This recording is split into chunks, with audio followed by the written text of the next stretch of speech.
சென்னையில் அதிகாலை 5 மணி முதலே பலத்த காற்றுடன் பரவலாக மழை பெய்து வருகிறது. சென்னை உள்ளிட்ட 12 மாவட்டங்களில் இடி மின்னலுடன் கனமழைக்கு வாய்ப்புள்ளதாக வானிலை ஆய்வு மையம் தெரிவித்திருந்தது. இந்நிலையில் அதிகாலை முதலே சென்னை வடபழனி, தேனாம்பேட்டை, கோடம்பாக்கம் மற்றும் நுங்கம்பாக்கம் உள்ளிட்ட பகுதிகளில் காற்றுடன் பரவலாக மழை பெய்து வருகிறது. திண்டுக்கல்லில் 3 மணி நேரமே பெய்த மழையால் நகரின் மையப்பகுதி வெள்ளத்தில் மூழ்கியது. சாலைகளில் ஆறுகள் போன்று மழைநீர் தேங்கியதால் திண்டுக்கல், கரூர் ரயில்வே சுரங்க பாதைகள் மூடப்பட்டன. இதனால் 3 கிலோமீட்டர் தொலைவுக்கு மழைநீர் தேங்கியதால் வாகன ஓட்டிகள் நடைபாதை கடை வைத்திருப்போர் அவதியடைந்தனர்.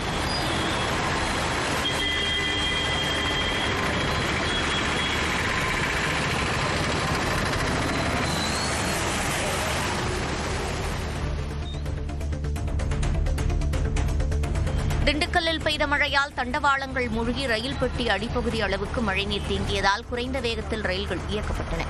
மேலும் சாலைகளில் போக்குவரத்து நெரிசல் ஏற்பட்டு பொதுமக்கள் பரிதவித்தனர்.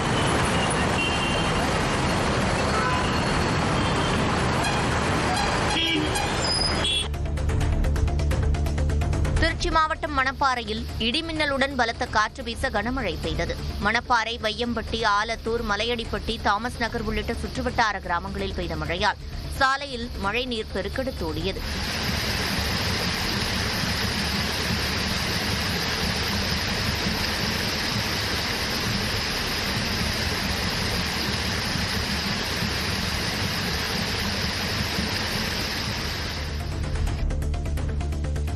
திருவாரூர் மாவட்டத்தில் பரவலாக சம்பா விவசாயம் நடைபெற்றுள்ள நிலையில் இரவில் பல்வேறு பகுதிகளில் மழை பெய்ததால் விவசாயிகள் மகிழ்ச்சி அடைந்துள்ளனர். நன்னிலம், ஆண்டிப்பந்தல், மாப்பிள்ளைக்குப்பம், சன்னாநல்லூர் உள்ளிட்ட பகுதிகளில் கடந்த சில தினங்களாக கடுமையாக வெப்பம் நிலவிய நிலையில் இரவில் சுமார் 1 மணி நேரத்திற்கும் மேலாக கனமழை பெய்தது.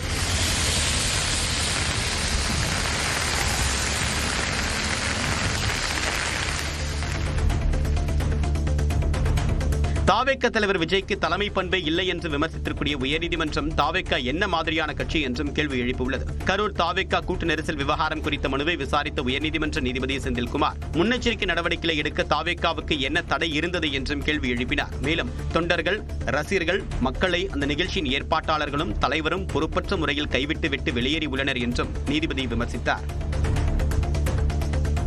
கரூர் சம்பவம் மனிதனால் உருவாக்கப்பட்ட பேரழிவு என சென்னை உயர்நீதிமன்றம் விமர்சித்துள்ளது. கரூர் தாவேக விவகாரம் குறித்த மனுவை விசாரித்த உயர்நீதிமன்றம் விஜயின் பிரச்சார வாகனம் மீது மோட்டார் சைக்கிள் மோதியது குறித்து வழக்கு பதிவு செய்யப்பட்டதா என கேள்வி எழுப்பியது. விபத்து ஏற்படுத்திய விஜயின் பரப்புரை வாகனம் ஏன் பறிமுதல் செய்யப்படவில்லை என்று கேள்வி எழுப்பிய நீதிமன்றம் புகார் இல்லாவிட்டாலும் வழக்கு பதிய வேண்டும் என்று கூறியது. காவல்துறை கண்களை மூடிக்கொண்டிருக்க கூடாது என்று தெரிவித்த நீதிமன்றம் வழக்கு பதிவு செய்ய என்ன தடை ஏற்பட்டது என்றும் கேள்வி எழுப்பியுள்ளது. கரூர் கூட்ட நெரிசல் விவகாரத்தில் நிகழ்ச்சி ஏற்பாட்டாளர்களுக்கு அரசு கருணை காட்டுவது ஏன் என நீதிமன்றம் கேள்வி எழுப்பியுள்ளது. கரூர் கூட்ட நெரிசல் குறித்த மனுவை விசாரித்த சென்னை உயர்நீதிமன்றம் 2 பேர் கைது தவிர்த்து வேறு என்ன நடவடிக்கை எடுக்கப்பட்டது என தமிழக அரசிடம் கேள்வி எழுப்பியது. மேலும் நிகழ்ச்சி ஏற்பாட்டாளர்களுக்கு கருணை காட்டுகிறீர்களோ என்று கேள்வி எழுப்பிய நீதிமன்றம் சேதங்கள் குறித்த கணக்கெடுப்பு நடத்தப்பட்டதா, இல்லையென்றால் ஏன் இவ்வளவு தாமதம் எனவும் நீதிமன்றம் சரமாரி கேள்விகளை எழுப்பியது. கரூர் கூட்ட நெரிசல் விவகாரத்தை விசாரிக்க ஐஜி அஸ்ராகார் தலைமையில் சிறப்பு புலனாய்வு குழு அமைத்து சென்னை உயர்நீதிமன்றம் உத்தரவிட்டது. தாவேகா கூட்ட நெரிசல் விவகாரம் குறித்த மனுவை விசாரித்த நீதிமன்றம் கரூரில் மனிதனால் உருவாக்கப்பட்ட பேரழிவு நிகழ்ந்திருப்பதாக காட்டமாக தெரிவித்தது. மேலும் இந்த சம்பவம் தொடர்பாக ஐஜி அஸ்ராகார் தலைமையில் சிறப்பு புலனாய்வு குழுவை நியமித்த நீதிமன்றம் அந்த குழுவிடம் வழக்கு ஆவணங்களை உடனடியாக ஒப்படைக்க கரூர் போலீசாருக்கு உத்தரவிட்டது. கரூர் கூட்ட நெரிசல் விவகாரத்தில் தாவேக பொதுச் செயலாளர் ஆனந்த், இணை பொதுச் செயலாளர் நிர்மல்குமார் ஆகியோரின் முன்ஜாமீன் மனுவை தள்ளுபடி செய்து உயர்நீதிமன்ற மதுரை கிளை உத்தரவிட்டது. மனு மீதான விசாரணையின் போது பிரச்சார கூட்டத்தை ஏற்பாடு செய்ததில் தனது பொறுப்பல்ல என்றும் மாவட்ட செயலாளர் மதியழகனுக்கே முழு பொறுப்பு என்றும் ஆனந்த் தரப்பில் வாதிடப்பட்டது. அதே நேரம் நிகழ்ச்சி ஏற்பாடுகளை செய்த ஆனந்த், நிர்மல்குமார் தான் சம்பவத்திற்கு பொறுப்பு என அரசு தரப்பில் வாதிடப்பட்டது. இதை ஏற்றுக்கொண்ட நீதிமன்றம் இருவரின் முன்ஜாமீன் மனுவை தள்ளுபடி செய்து உத்தரவிட்டது. வன்முறையை தூண்டும் வகையில் சமூக வலைதளங்களில் பதிவிட்ட விவகாரத்தில் தாவேக நிர்வாகி ஆதவ் அர்ஜுனா மீது சட்டப்படி நடவடிக்கை எடுக்க சென்னை உயர்நீதிமன்றம் உத்தரவிட்டுள்ளது. கரூர் தாவேக விவகாரம் பற்றிய ஆதவ் அர்ஜுனா எக்ஸ் பதிவு குறித்து எடுக்கப்பட்ட நடவடிக்கை குறித்து கேள்வி எழுப்பிய சென்னை உயர்நீதிமன்றம் ஆதவ் அர்ஜுனா சட்டத்திற்கு அப்பாற்பட்டவரா எனவும் கேள்வி எழுப்பியது. ஒரு சின்ன வார்த்தை பெரிய பிரச்சனையை ஏற்படுத்திவிடும் என்பதால் பதிவின் பின்புலத்தை விசாரிக்கவும் நீதிமன்றம் உத்தரவிட்டது. கரூர் கூட்ட நெரிசலில் 41 பேர் உயிரிழந்த விவகாரத்தில் சிபிஐ விசாரணைக்கு உத்தரவிட உயர்நீதிமன்ற மதுரை கிளை மறுப்பு தெரிவித்தது. சிபிஐ விசாரணை கோரி தாக்கல் செய்யப்பட்ட 7 பொதுநல மனுக்களை விசாரித்த நீதிபதிகள் ஜோதிவர்மன் மற்றும் தண்டபாணி அமர்வு கூட்டத்திற்கு வழங்கப்பட்ட அனுமதி மற்றும் கடைபிடிக்கப்பட்ட வழிகாட்டு நெறிமுறைகள் குறித்து கேள்வி எழுப்பியது. விஜய் கூட்டத்தில் குடிநீர் வழங்கப்பட்டதா, சுகாதார வசதிகளை சட்டம் ஒழுங்கு காவலர்கள் கண்காணித்தார்களா எனவும் நீதிபதிகள் கேள்வி எழுப்பினர். தேசிய மற்றும் மாநில நெடுஞ்சாலைகளில் அரசியல் கூட்டங்கள் நடத்த அனுமதி வழங்கக்கூடாது என்று உயர்நீதிமன்ற மதுரை கிளை உத்தரவிட்டது. அரசியல் கூட்டங்களுக்கு வழிகாட்டு நெறிமுறைகளை வகுக்க கோரி பொதுநல மனுக்களை விசாரித்த நீதிமன்றம் பாதுகாப்பு விதிமுறைகள் கடைபிடிக்கப்படுவது உறுதி செய்யப்பட்ட பிறகுதான் கூட்டத்திற்கு அனுமதி வழங்க வேண்டும் என்று அறிவுறுத்தியது. குடிநீர், மருத்துவம், உணவு, கழிப்பிடம் உள்ளிட்ட வசதிகள் உள்ளதா என்பதை ஆய்வு செய்த பிறகே பொதுக்கூட்டத்திற்கு அனுமதி அளிக்க வேண்டும் என்றும், மேலும் தேசிய மற்றும் மாநில நெடுஞ்சாலைகளில் அரசியல் கூட்டங்கள் நடத்த அனுமதி வழங்கக்கூடாது என்றும் உத்தரவிட்டனர். கூட்டணிக்கு ஆள் சேர்க்கக்கூடிய அசைன்மெண்டை எடப்பாடி பழனிசாமிக்கு பாஜக வழங்கியுள்ளதாக முதலமைச்சர் மு.க.ஸ்டாலின் குற்றம் சாட்டியுள்ளார். ராமநாதபுரத்தில் நடைபெற்ற அரசு விழாவில் பங்கேற்ற முதலமைச்சர் உத்தமராகிவிடலாம் என்று கருதி பாஜக வாஷிங் மெஷினில் இபிஎஸ் குதித்திருப்பதாகவும் தெரிவித்தார். பாஜகவை அதிமுக ஆதரிப்பதற்கு ஏதாவது கொள்கை அடிப்படை இருக்கா? எந்த கோரிக்கையாவது முன் வச்சு கூட்டணி சேர்ந்திருக்கிறாங்களா? எதுவும் கிடையாது. தவறு செஞ்சவங்க அத்தனை பேரும் அடைக்கலமாகி தங்களுடைய தவறுகளிலிருந்து தப்பிப்பதற்காக வாஷிங் மெஷின் தான் பாஜக. தேர்தல் வருவதால் அரசியல் ஆதாயம் தேடவும் யாரையாவது மிரட்டலாமா என்பதற்காகவும் கரூருக்கு குழுவை பாஜக அனுப்பியுள்ளதாக முதலமைச்சர் மு.க.ஸ்டாலின் குற்றம் சாட்டியுள்ளார். குஜராத் விபத்துக்கள், கும்பமேளா பலிகளுக்கெல்லாம் உடனே விசாரணை குழு அனுப்பாத பாஜக கரூருக்கு மட்டும் உடனே அனுப்புறாங்கன்னா தமிழ்நாட்டு மேல இருக்கிற அக்கறையால கிடையாது. இங்கதான் நீங்க கவனிக்கணும். அடுத்த ஆண்டு தேர்தல் வருது. இதுல ஏதாவது அரசியல் ஆதாயம் கிடைக்குமா? இதை வச்சு யாரையாச்சும் மிரட்டலாமா, உருட்டலாமா அப்படின்னு பாக்குறாங்க. தருமபுரி மாவட்டம் பெண்ணாகரத்தில் அதிமுக பொதுச் செயலாளர் எடப்பாடி பழனிசாமி பரப்புரை மேற்கொண்டார்.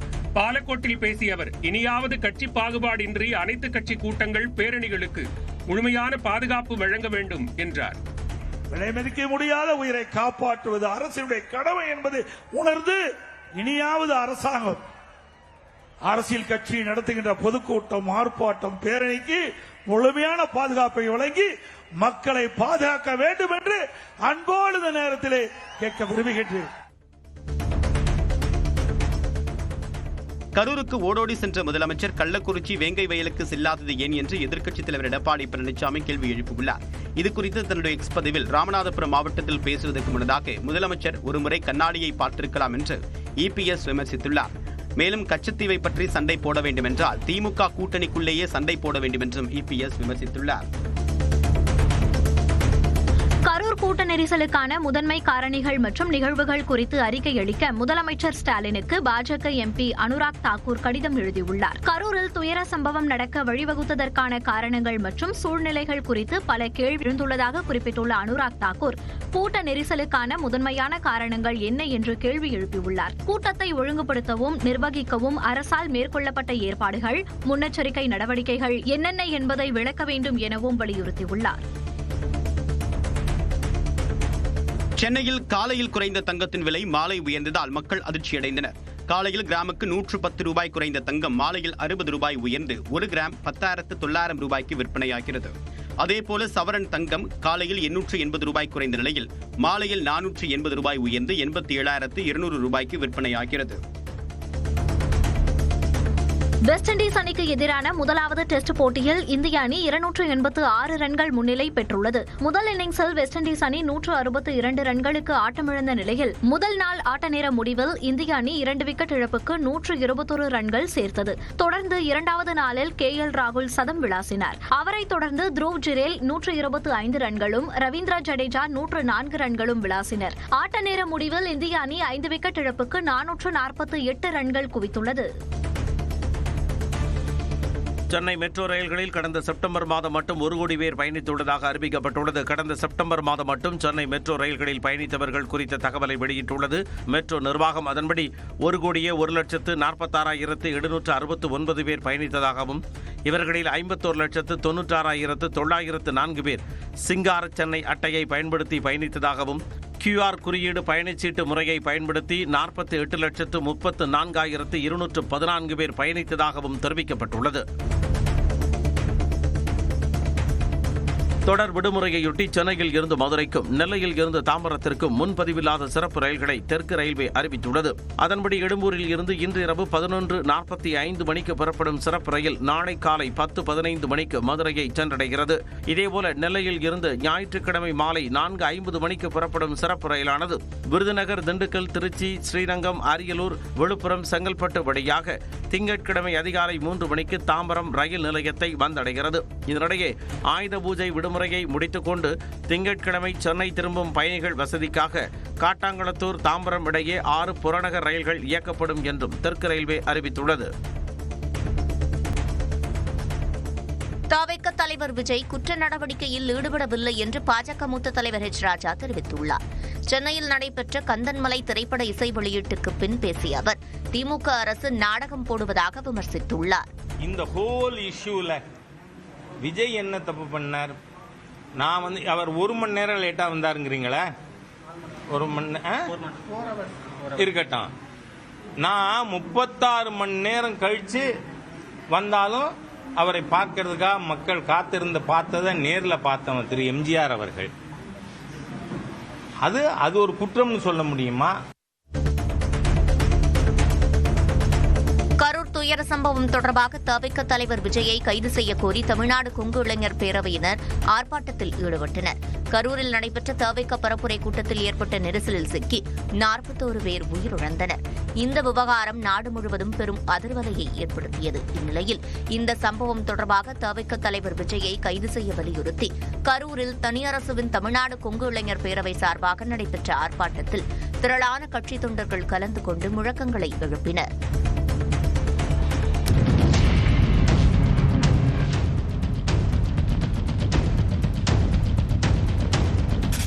சென்னை அருகே பட்டப்பகலில் இருதரப்பைச் சேர்ந்த இளைஞர்கள் கத்தியால் தாக்கிக் கொள்ள முயலும் வீடியோ வெளியாகி அதிர்ச்சியை ஏற்படுத்தியுள்ளது.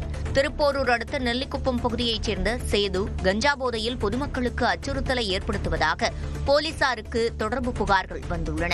அப்பகுதியில் தன்னை ரவுடியாக காட்டிக்கொள்ளும் சேது வேறு ஒரு இளைஞர் குழுவோடு ஆயுத மோதலில் ஈடுபட முயன்ற காட்சி வெளியாகியுள்ளது.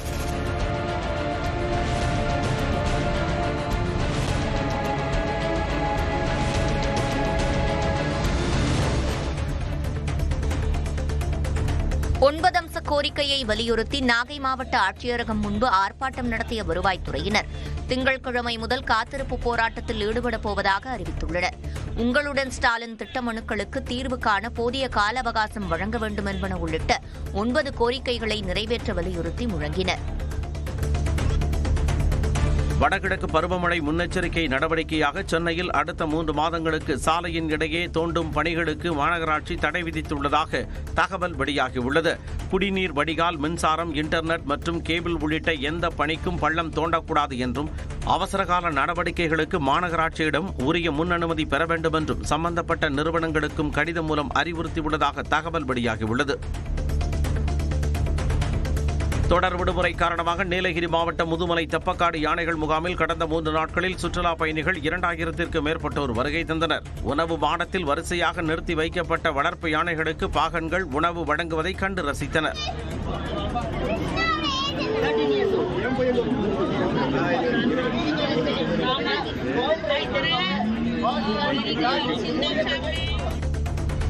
தென்காசியில் பெண் குழந்தைகளுக்கு எதிராக சர்ச்சைக்குரிய வீடியோக்கள் வெளியிட்ட இளைஞர் கைது செய்யப்பட்டார். பெண் குழந்தைகள் பிறப்பு, சிசுவின் பாலினம் அறிவது, சிசு அழிப்பு குறித்து சர்ச்சைக்குரிய கருத்துக்களை கொண்ட வீடியோ சமூக வலைதளங்களில் பரவி வருவதை குறித்து சைபர் கிரைம் காவல்துறையினர் விசாரணை மேற்கொண்டனர். இந்நிலையில் பெண் குழந்தைகளுக்கு எதிராக வீடியோ பதிவிட்டு வந்த ஆலங்குளத்தைச் சேர்ந்த தீபன் என்பவரை கைது செய்து சிறையில் அடைத்தனர். தூத்துக்குடி மாவட்டம் கோவில்பட்டி செயற்கை புல்வெளி ஹாக்கி மைதானத்தில் முதலமைச்சர் கோப்பைக்கான மாநில ஹாக்கி போட்டிகள் தொடங்கியது. 38 மாவட்ட அணிகள் கலந்து கொண்டுள்ள இப்போட்டி வருகின்ற 7ஆம் தேதி வரை நடைபெறுகிறது. முதல் நாள் ஆட்டங்களில் சேலம், கன்னியாகுமரி, புதுக்கோட்டை, ஈரோடு, தஞ்சாவூர், ராமநாதபுரம் அணிகள் வெற்றி பெற்றன.